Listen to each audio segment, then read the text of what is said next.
Are you looking for an accurate, reliable, and relatively affordable bolt-action rifle? Then look no further than the Ruger American. It's the Gear Tester here. Welcome to my first range report on the Ruger American Gen 2 ranch rifle. My rifle's chambered in 5.56. So in this initial range report on the Ruger American Gen 2 ranch rifle, I just want to go over the features of this gun that I really like. In my initial impressions review, we shot paper, we grouped it, it was laying down in the snow. That was many, many months ago. And so I just want to cover my favorite things about this rifle. I got out here on this range report and just enjoyed shooting steel. I'm going to be shooting this rifle at 100 yards, 200 yards, and 300 yards. I'm going to be shooting exclusively on steel targets today for this initial range report. You got to shoot paper. Paper keeps you accountable and make sure that you know exactly how precise or imprecise you're shooting. But there is something wonderful about shooting steel targets and having them have that ting ring out and have that immediate feedback that you hit your target. Of course, shooting giant steel targets can make you think that you're quite a good marksman, and if you never spend some time on paper. So we'll shoot paper again here, probably in my range report too, on this excellent rifle. These targets are 12 inches. These targets I'm shooting by 12 inches, just to show you that there. And I think what we're probably going to see is that the limitations of this shooting endeavor today are based around this optic, this little 2.5 power Leopold ultralight optic. I really like it. It's super lightweight. I really enjoy it. But past about 200 yards, I think I'm going to start to struggle with hitting my targets. You can't shoot what you can't see, and it's relatively windy today. And so I imagine that I may struggle a little bit with holds, because this is a very simple reticle with no bullet drop compensation, no little Christmas tree or anything there. The first target here is at 100 yards. I've chosen not to edit out a number of misses here, and I consistently missed my first shot at both 100, 200, and 300 yards. I think it's really important that I give you a true and accurate depiction of what it was like today to go to the range. It's tempting to want to edit out all the misses and just show you the hits, but I think that is dishonest, as well as creating unrealistic expectations. So again, I miss at the 200 yard mark here. There is a substantial wind going from left to right, and I was really struggling to compensate with Kentucky windage appropriately. And that's just a function of today and me shooting and the fact that I missed a bunch. And so that's going to serve as a motivation for me to head back to the range here in the next couple weeks and do more shooting. Last shot here at 200 yards, and I connected. Now we're transitioning to 300 yards. At 300 yards, the 2.5 fixed power optic that I have really starts to struggle, or at least I struggle as I look through it. I can see the target, but one of those 12-inch by 12-inch steel plates is relatively small at 300 yards. World War II gunner. And I'm getting a little trash talk there from my spotter, my favorite boomer, Dr. Headshot. Continue doing some shooting here. Finally connected again at 300 yards, and I felt like I'd done better at 300 yards than at 200 yards, and that frustrated me. So I returned to the 200 yard mark here, the target, and did some more shooting. Again, first shot missed, but I saw where it hit, and I was able to then adjust my hold, and these last 4 shots, I felt like I redeemed myself at 200 yards, was able to hit consistently. So, I think it's important you guys understand I did more shooting than what I'm showing you here, but this is a good representation of my miss to hit ratio. So, let's continue talking here about the Ruger American Gen 2 ranch rifle, though. The features that I love that this gun has. Now, the internet has already decided that this is a very affordable and accurate rifle. And I think, in the last 8 or 9 months, lots of people have proven that with their Ruger American Gen 2 ranch rifles, whether that's the longer barrel. This one is the ranch rifle because it has a 16.5-inch barrel, but the gray stocked guns or the green stock guns that people are putting weight in the stock and just showing that they're very, very accurate. So you're probably not watching this video trying to determine whether or not the Ruger American Gen 2 ranch rifle is accurate, because these Gen 2 American rifles are being very accurate. That's being proven. So, and there's a good track record. I'm not too much interested in the longer barreled guns and putting weights in the stock and different things like that, because I'm not into long distance bench rest shooting. That's just not something I may one day get into it, but that's not something that's really, really driving me insane or crazy to get involved in.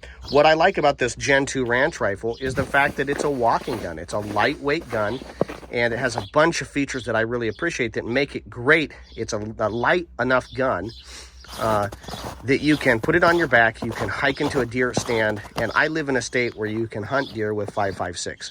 So one of the comments I've gotten a lot here recently is, why in the world would you get a bolt gun in 5.56? Well, we're going to talk a little bit here in this first range report on this gun about why I would do that. But let's go over the features here first that I really like this gun has. Well, first of all, I'm a short-statured guy. So being able to change the length of pull and make this, accommodate this rifle to fit me is amazing. So the fact that you can get these spacers from Ruger's website and install them, it was a little fiddly, I think just because I didn't know how to do it, but I was able to shorten the length of pull on this stock so it fits me really well. I haven't messed with the height of comb. This seems to work just fine for me. So being able to adjust the length of pull on the stock, that is a huge selling point for me. On this black 3030, I actually chopped the wooden stock down. I did a mod myself. Now that's fits me great, but then a lot of other people that doesn't fit so well. And so I really like that the factory option allows you to change the length of pull. Get this for a kid, you can shorten it down, and then as you know, your 12-year-old turns into a 17 or 18-year-old, you can lengthen that length of pull, and the gun can continue to fit them. It's not a fast, it's not like a telescoping stock, but the fact that you can change it, the length of pull is a huge deal to me. Yeah, you can't change the length of pull here once you chop it. Although Magpul's come out here recently with some stocks for this that I'm quite excited about that does allow you to change the length of pull, but that's a pretty hefty investment of $120 or so. So length of pull, that's huge personally for me. One glaring change in this rifle is that it no longer has the fixed 2.5 power scope on it. It has this Leopold Credo 3-9 by 40. So that is something I have changed here in between filming the range session and then here. That's because I got home, got excited, whipped it off, and put it on this 3030. I find myself wondering about the difference in the overall weight between these two optics here. So I have the Trijicon Credo 3-9 by 40. It's bigger and heavier. I have it in Trijicon rings that are identical to this other scopes with a spacer that adjust the rings down from 30 millimeter to 1 inch. So same ring, same spacer. This other optic is the Leopold FX2 2.5 by 20 ultralight. And this scope by itself, without the rings, weighs in at 6.5 ounces. So I just want to see the difference here. So we'll throw the light scope on first. 11.2 ounces with the setup that I've got. 11.2 ounces. Give it a second to clear out. And then we'll put the Trijicon on. We got 1 pound, 5.8 ounces. So I'm going to push tear here on the side, and we will see the overall difference in weight. And that is 10.6 ounces. 10.6 ounces. So basically, the ultralight with this the scope rings is half the weight as this with scope rings. So that's an interesting thing to think about.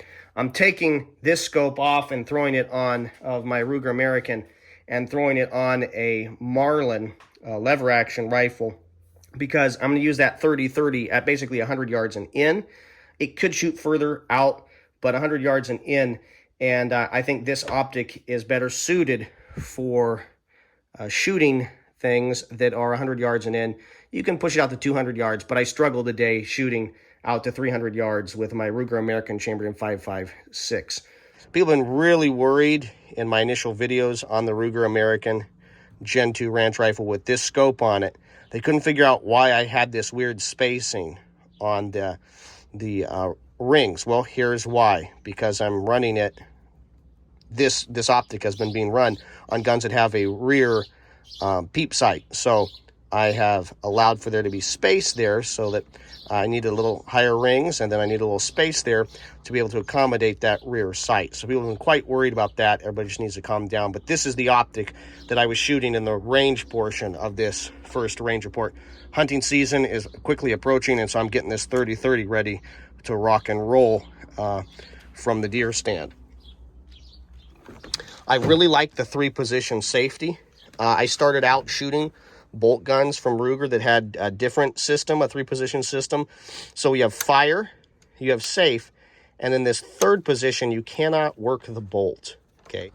So why does a 3-position safety matter? Well, it matters to me because I'm hiking through the brush, through forests, and it's easy to get this bumped out of position. So if we have it in a safe position, but not locked in the backward position, as I'm hiking along, this bolt can get lifted up. And then when I go to fire the gun, I got a dead trigger. And then if I reach out and pull that down, I still have a dead trigger because I think Ruger has a safety system in it. So now I have to run the bolt again, and now I can pull the trigger.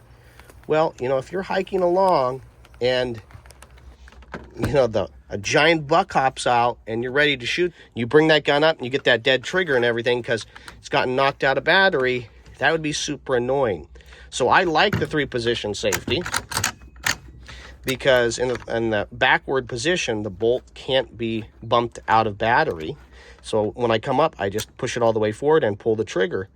Okay, and that's why I personally like a 3-position safety. It's a holdover from Ruger basing some of the original guns off 3-position safety on a Mauser, and there's different reasons for that. But I really like that the bolt is locked. I really hate having my gun come out of battery if it's riding on my back and having to fiddle around with that. That has been I didn't think that was that big of an issue until I started shooting my buddy's Ruger American rimfire, standard in 22 mag. And every time we've gone out and hiked through the forest, it's gotten bumped out of battery, even when we've been plinking. And in order to emphasize this point, I've chosen to include a little clip from my Ruger American rimfire initial impressions video. The other thing that I noticed today is as I personally hiked around, and this may not bother you, but as I hiked around with this gun on my back, over my shoulder with a pack on, I kept finding that the bolt was getting pushed up. Not all the way, but it was up, and I don't like that. In that case, you just kind of flip it down, and because it's a Ruger American rimfire, it doesn't have the 3-position safety. It just has a 2-position safety. So fire and then safe. So it doesn't have that lockout feature. My Ruger 77 22 Magnum here, look at that beautiful old gun. It does have that lockout feature, so it has a more traditional safety that Ruger was using and continues to use on their M77 or Hawkeye family of rifles. What I like about these older rifles is that 3-position safety. And so I started shooting bolt guns with this Ruger, this exact gun, this Ruger 77 22 Magnum with that 3-position safety. So that's what I got comfortable with, and I like these older guns that have that 3-position safety. The original Ruger American rifles and the Ruger American rimfires have a 2-position safety that doesn't lock out that bolt. And so as we've been hiking around doing plinking with my buddy's Ruger American rimfire, so there's not been a Gen 2 version of those, we just keep bumping it out of battery, and I didn't realize how much of an issue that might be. We've done more hiking around with the 22 mag than we have here with our Ruger American. So he's got a Ruger American Gen 1. I've got the Ruger American Gen 2. What sold me was on the Gen 2 was I knew how accurate his gun was, but then I could change the length of pull. But I really, really have enjoyed this 3-position safety and the fact that it minimizes user error because it keeps my bolt locked. So that's probably enough talking about that, but I just want to tell you here in this first range report how much I like that. I love the fact that you have a Picatinny rail here that comes mounted for you. Now, you can see there that I marked it a little bit. I took all my screws out and I degreased everything and I Loctited it here recently as I switched over to this new optic. So that's something that is different here that I've already talked about. I got a different optic on this than I did here in the shooting portion of this range report. But I love that we have a Picatinny rail that will accept all kinds of optics. If you want to shoot a red dot on this, if you want to try one of the primary arms, little micro prism optics like mini ACOGs, you could throw that on the back here. I see people doing that online. I haven't tried that yet. But you're not stuck with a proprietary scope system like you are here. If we bring the 22 mag back in, this is, you know, an older gun, and this has Ruger's proprietary scope ring system. Now, back in the day when Ruger released these years and years and years ago, I don't even know, long before I was born, you know, you had like a Remington 700. You would buy the gun, and then you would have to pay for some kind of scope base to be put on, and then rings. So Ruger was really doing their patrons a solid when they, you know, machined into the gun, into the action of the gun, scope mounts, and then you got proprietary rings with it when you bought the gun. An increased cost, but guaranteed durability and sturdiness. So, but as time has gone by, you know, this system limits you. I can only shoot a traditional scope in Ruger's rings off this system. There's no other way to change it. Now, what I'm noticing is Ruger is drilling and tapping these, and in certain guns, they're allowing you to use the proprietary rings or put on a base that you can purchase. So that's cool. But, you know, this older system, you are stuck with a traditional scope. What I love is you could throw all kinds of stuff, red dots, lights, you know, there's room for a light here, or maybe some kind of an IR laser, even with the system I have set up here on it. So having the Picatinny rail, man, that is huge. I'd make sure to Loctite it. I have, I don't know, a couple hundred rounds through this gun before I took off the base and Loctited it and fixed it, and degreased and then Loctited it the way I want it done. What I noticed is there wasn't any Loctite on the screws that hold this base into the action of the gun, but they weren't loose at all either. So I really like the color scheme here. I love the fact that this version of the Ranch rifle in 5.56 takes factory AR mags. That's huge to me, and I think that's a great feature. Really makes things easier. You just go with your mags. I have lots of, you know, AR pattern magazines for different firearms that I already own, so I can put standard capacity mags in and just go. 20 rounds in a bolt gun is a lot of ammo before you have to reload. It's awesome. I really like the fluted barrel here, the spiral fluting. Some people seem to be worried about that. I think the idea behind it is that it is going to allow greater surface area and then allow the barrel to cool faster. I think that that's great, but I think it's just handsome and beautiful. I think it maintains a lot of rigidity and maybe lightens it a little bit and maybe increases the likelihood that it cools off faster. I have replaced the factory compensator with a little thread protector here. This gun is chambered in 5.56. The other offerings that are 30 caliber, I'd probably be tempted to keep that on, the compensator, in terms of recoil, but I really don't like eating all the blast. Even 5.56, the blast is tremendous from a compensator on this. So I prefer it shortens the gun just a little bit, and then I just prefer having a thread protector there. That makes me happy. But it is cool that Ruger includes the compensator even with the 5.56 versions. It's a very handsome looking gun. What else should we talk about here? You know, I've shot this on paper. I'm going to go out here and do range report 2 in a couple days, and we're going to shoot on paper and be a little more precise because I wasn't that accurate in my initial impressions review, zeroing this gun with that fixed 2.5 Leopold scope. I wasn't that accurate, and so I want to redeem myself here. And so we'll see. Lots of other people have been plenty accurate with their Ruger Americans, so me not being accurate is just is no judgment on the gun. It's just a judgment on my skill set. But all right, here we go. There's one other thing I want to cover here. One thing I love about whether it's the lever gun or this bolt action gun, it causes me to feel kind of old-timey. And so I start wanting to purchase and carry knives like this Puma with a beautiful stag handle. And it, you know, it's interesting because you can start using old school LBE load bearing equipment. This is a piece of load bearing equipment with a new shoulder strap system. But this is the piece of load-bearing equipment I have owned for the longest time. I got this at a homeschool convention in Indiana when I was, I think, 14 years old. So I've had this for more than half my life. It's some kind of old European ammo cartridge belt, but I have loved this. Now, when I was 14 and purchased it, it was used for slingshot ammo. But over the years, I've put all kinds of different ammunition in it, and it will fit very nicely standard 10-round mags. I can have 5 10-round mags in this and have this wrapped around my waist. So bolt guns, lever guns, they kind of bring out an old-timey, kind of old-school approach to things. This is a great system. This goes over my shoulders and around my neck, and I've got ammo ready to go. Got a cool knife there, and it's less tactical, but really quite practical. So experiment with different ways of carrying ammo, carrying gear and equipment when you're using older style guns, although modern iterations. Oh, one other thing. Okay, people are really worried about the stock. In my YouTube shorts that have gotten lots of views, and then in my couple videos I've produced on this, people have been really worried about the stock, its rigidity, whether it's going to flex and touch the barrel.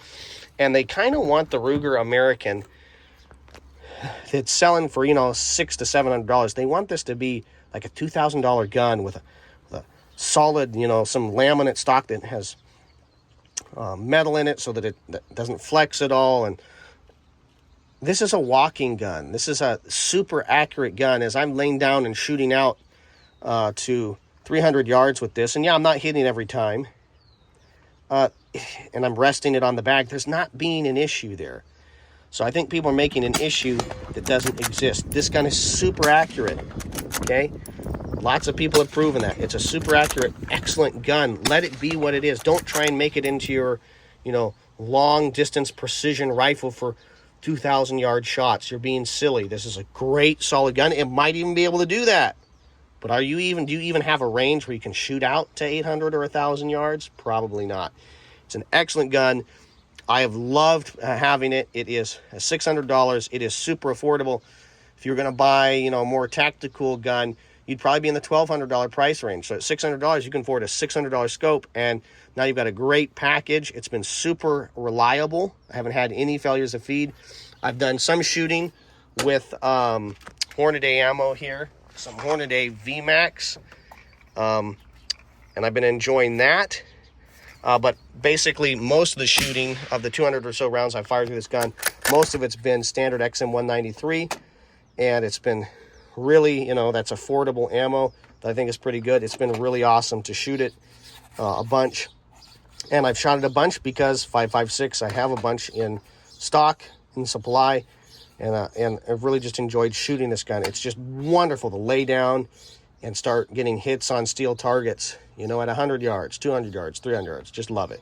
I'm super impressed with the build quality and reliability of the Ruger American Gen 2 ranch rifle. I'm glad I spent my hard-earned money on it, and currently it would come highly recommended from me, the Gear Tester. The goal of the Gear Tester YouTube channel is to produce quality video reviews on the topics of shooting, camping, and survival gear.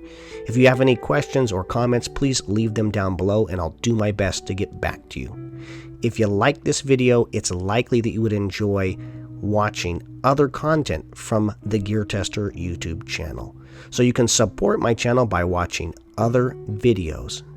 Like this video, leave a comment down below, and check out the over 600 other videos I have reviewing excellent gear and equipment.